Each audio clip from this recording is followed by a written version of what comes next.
Hi అండి, welcome back my channel veg foodies Ajay. ఇవాళ నేను మీకు పెసరపప్పు చారు ఏ విధంగా పెడతారన్నది చూపిస్తున్నాను. కొన్ని చోట్ల దీన్ని పెసరపప్పు పులుసు అని కూడా అంటారు. అయితే ఇప్పుడు ఈ పెసరపప్పు చారు మనం సమ్మర్లో పెట్టుకోవడం వల్ల మనకి ఒంట్లో ఉన్న వేడంతా కూడా మనకి బాడీని కూల్గా ఉంచుతుందండి. వేడంతా పోతుంది. మనం అప్పుడప్పుడు నార్మల్గా ఈ ఇయర్లో మనం ఒక మంత్కి ఒకసారి ఇలా పెసరపప్పుతో పప్పుచారు పెట్టుకుంటే మన బాడీలో వేడంతా పోతుందండి. మీరు ట్రై చేయండి, టేస్ట్ కూడా బాగుంటుంది. అస్తమాన కందిపప్పుతోనే కాకుండా ఇలా పెసరపప్పుతో కూడా ట్రై చేయడం వల్ల టేస్ట్ ఎలా ఉంటుందో మీరే చూసి కామెంట్ చేయండి. ముందుగా ఒక కప్పు పెసరపప్పును తీసుకొని బాగా కడిగేసి తర్వాత దీన్ని ఒక అరగంట వరకు నానబెట్టాలండి.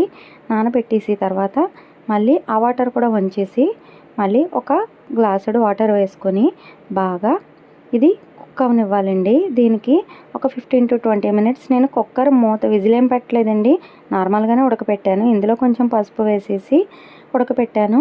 బాగా పప్పు మెత్తగా అవ్వే టైంలోనే పచ్చిమిరపకాయలు కూడా వేసేసుకొని వీటిని పప్పు గుత్తుతో బాగా మెదిపేయాలండి. ఈ పచ్చిమిరపకాయల కారం ఈ పప్పుకు పట్టి రుచిగా ఉంటుంది.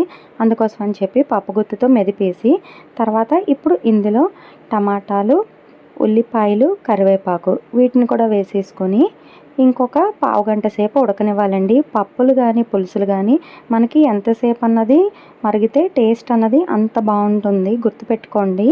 మీడియం ఫ్లేమ్లో ఇంకో పావుగంట పప్పు బాగా ఉడికిన తర్వాత ఈ ఉల్లిపాయ కూడా కొంచెం సాఫ్ట్గా అవుతుంది. అప్పుడు ఇంకొకసారి కరివేపాకు వేసేసుకొని ఇంకొకసారి పప్పు గుత్తుతో మెదిపేసి ఇప్పుడు ఇందులో ఉప్పు, కారం ఇవన్నీ వేసుకొని వాటర్ వేసేసుకొని వాటర్ సగం అయ్యే వరకు కూడా మళ్ళీ ఉడకనివ్వాలండి.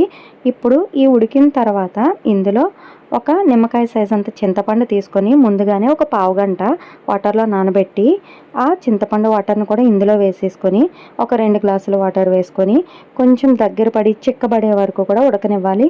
కొంచెం పలుచగా తినాలనుకున్న వారు ఇదే టైంలో ఒక 10 నిమిషాలు బాగా మరిగిన తర్వాత పోపు వేసుకొని ఇంకొక 5 నిమిషాలు మరగపెట్టి దించేయచ్చు. లేదు చిక్కగా కావాలనుకుంటే కొంచెం దగ్గర పడినవ్వండి. ఈ ఐస్ క్రీమ్ నేను ఇంట్లో చేసిన ఐస్ క్రీమ్ అండి ఇది. ఈ కుల్ఫీ మీకు లింక్ అన్నది కింద ఇస్తాను కామెంట్ బాక్స్లో, ఒకసారి చెక్ చేయండి.